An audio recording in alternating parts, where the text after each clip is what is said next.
L'autre nom de la paix, c'est le développement, a-t-on l'habitude de dire. Une réalité que l'on retrouve dans la zone des Palmiers, localité située dans le département de Bignona. Ici, le retour de la stabilité passe par le développement, un projet porté par des organisations telles que Karongen. Ainsi, plusieurs périmètres maraîchers ont été aménagés dans les villages de la zone des Palmiers, un programme qui est en train de changer le quotidien des populations, désormais à l'abri de la faim.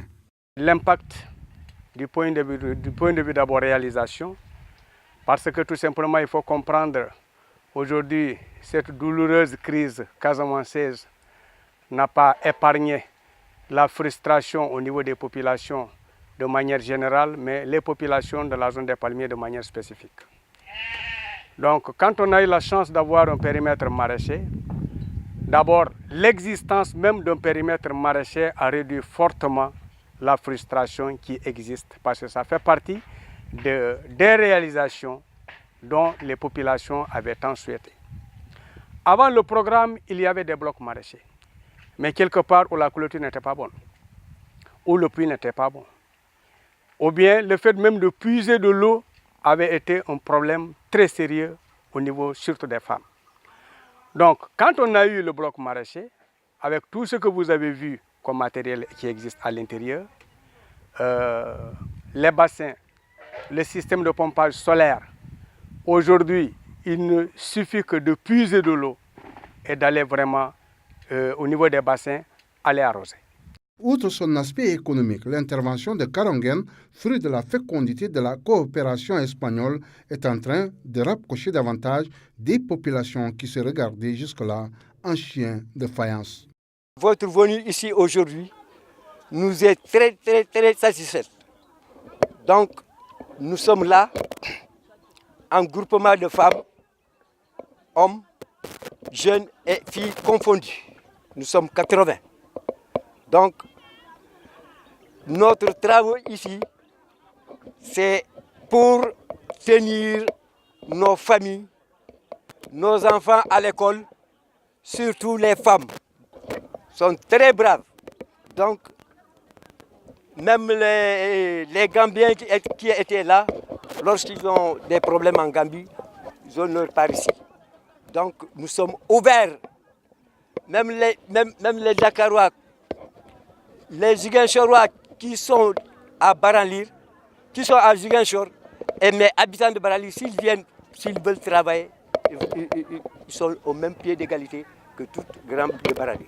C'est un programme vraiment qui nous a très soutenus. Bon, nous sommes dans les familles. On se dit ici, les femmes qui travaillent ici, bon, ils revendent ces légumes, on les consomme. La plupart, c'est la consommation.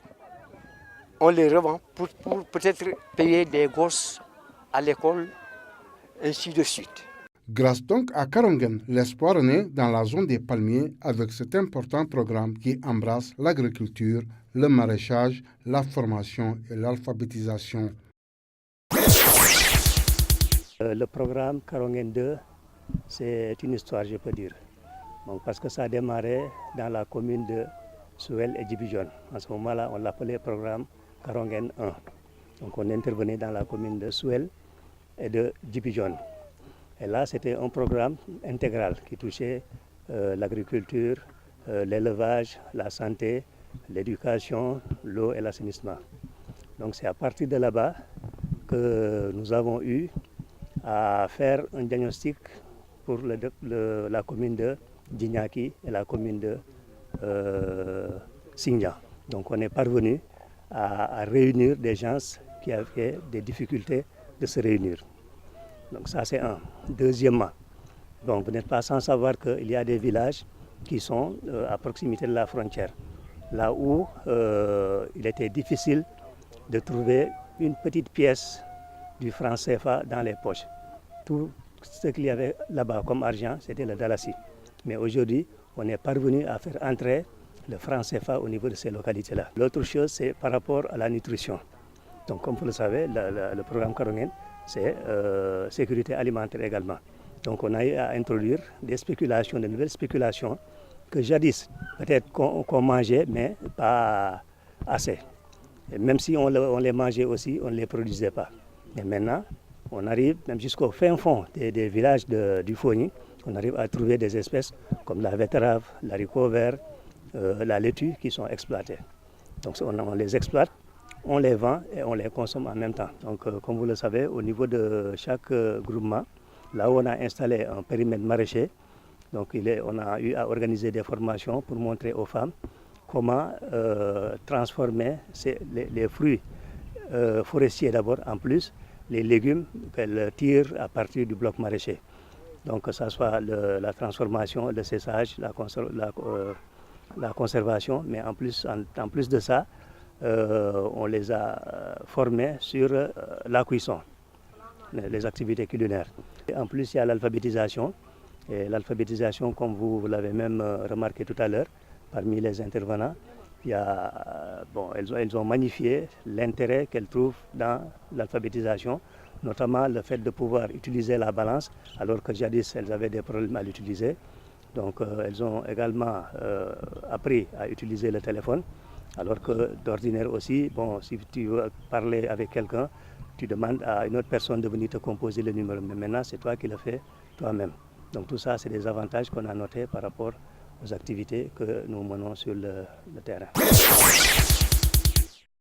Robes, pantalons, chemises, chaussures, entre autres, sont à la mode en cette veille de la fête de Pâques. Au marché Tilène de Ziguinchor, ce n'est pas encore le grand rush chez les vendeurs de prêt-à-porter. Les clients sont là, mais petit à petit, on ramasse un peu, tu vois. Mais ce n'est pas comme avant dalle. En ce moment, les clients viennent petit à petit. En ce moment, j'espère que pendant le jour J de la fête, j'espère que les clients vont venir avec en masse, quoi. Oui, en ce moment-là, il vient un tout petit peu. Ça s'améliore un peu.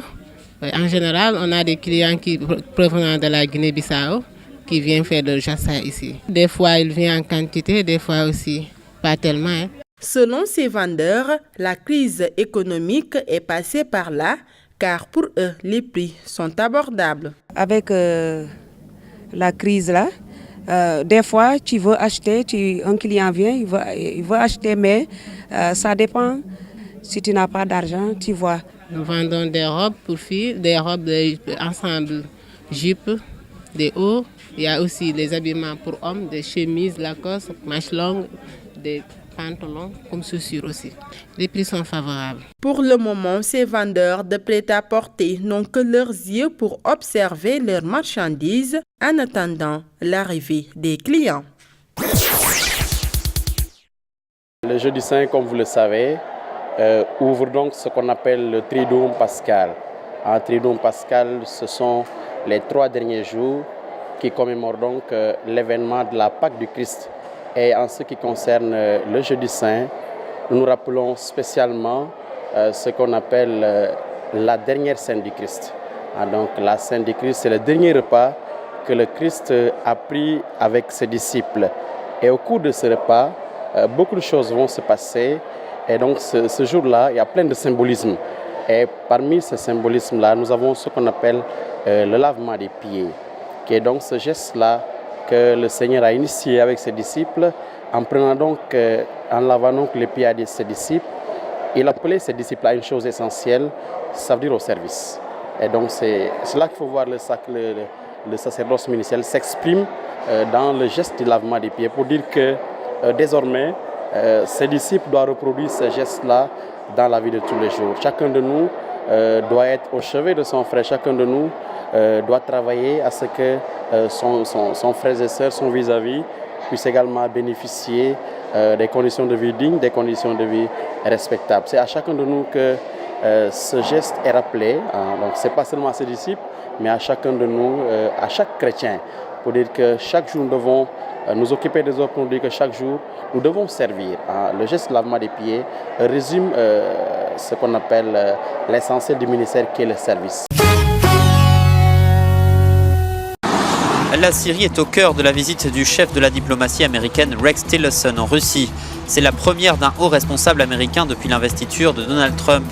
Après les frappes de Washington contre l'aviation syrienne, le secrétaire d'État américain a reproché aux Russes leur incompétence ou manque d'attention dans le démantèlement des armes chimiques de Damas. Lors de la réunion du G7 en Italie, il a appelé Poutine à rompre son alliance avec la Syrie, l'Iran et le Hezbollah. Franchement, Poutine soutient une personne malfaisante et je pense que c'est très mauvais pour la Russie, a quant à lui déclaré Donald Trump sur l'antenne de Fox News. Je pense que c'est très mauvais pour l'humanité, c'est très mauvais. Après de telles déclarations, le secrétaire d'État américain ne sera officiellement pas reçu par le président Vladimir Poutine, qui accuse les Américains de chercher un prétexte pour intervenir en Syrie. Selon lui, l'attaque chimique contre des civils a été menée par des rebelles. Ça me rappelle les événements de 2003, a-t-il déclaré, quand des députés américains ont montré au Conseil de sécurité de l'ONU les soi-disant armes chimiques trouvées en Irak. Après cela, la campagne irakienne a commencé et a abouti à la destruction du pays et à la montée de la menace terroriste. Le 3 avril, une attaque au gaz sarin a été menée sur le bourg de Khan Sheikhoun, en territoire rebelle dans la province d'Idlib, faisant 87 morts. Les États-Unis estiment que ce raid a été mené par l'aviation syrienne et ont annoncé une enquête sur une éventuelle complicité de Moscou dans cette attaque. Dortmund-Monaco reporté, programmé hier à 20h45. Le quart de finale aller de la Ligue des Champions a été reporté à ce mercredi 18h45 après que 3 charges explosives aient détonné près du bus de l'équipe allemande à une dizaine de kilomètres du Signal Iduna Park. Les autorités précisent que les vitres du véhicule ont été brisées et qu'une personne à l'intérieur a été blessée. Il s'agit du défenseur espagnol Marc Bartra, opéré du poignet droit dans la nuit. Ce soir à 19h15, 3 explosions sont survenues à proximité de l'hôtel où se trouvait le Borussia Dortmund.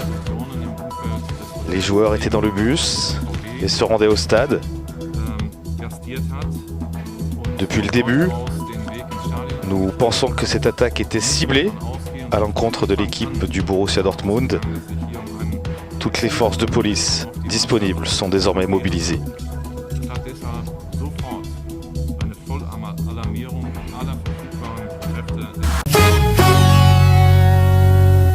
À Turin, la Juventus s'est imposée 3-0 en quart de finale aller de cette Ligue des Champions. Paolo Dybala a ouvert le score dès la 7e minute, bien servi par Cuadrado.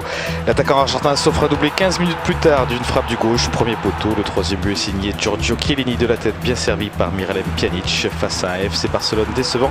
La Juve a pris une grosse option pour les demi-finales. Match retour mercredi prochain au Camp Nou. Nous avons eu la bonne attitude, puis le match s'est débloqué. À 1-0, Gigi Buffon a réalisé un arrêt incroyable, peut-être un arrêt simple pour lui, mais c'était vraiment impressionnant. C'était un beau match et les gens ont pris du plaisir au stade. La Juve a gagné 3-0, mais nous sommes conscients de la qualité du Barça. Ce sera un autre match chez eux. Le quart de finale de Ligue des Champions entre le Real Madrid et le Bayern Munich sera particulier pour Carlo Ancelotti. L'entraîneur italien va retrouver son ancien club, mais ce dernier est actuellement davantage préoccupé par l'état de santé de Robert Lewandowski, touché face au Borussia Dortmund et incertain pour cette rencontre. Tenant du titre, le Real Madrid se déplace à Munich pour gagner, a annoncé Zinedine Zidane en conférence de presse.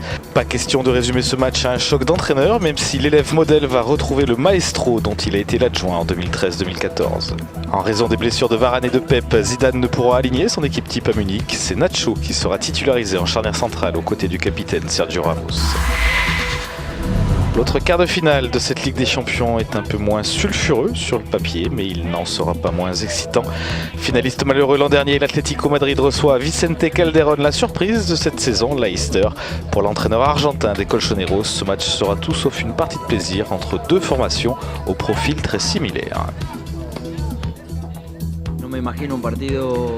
Je n'arrive pas à imaginer le match avec un gros score final.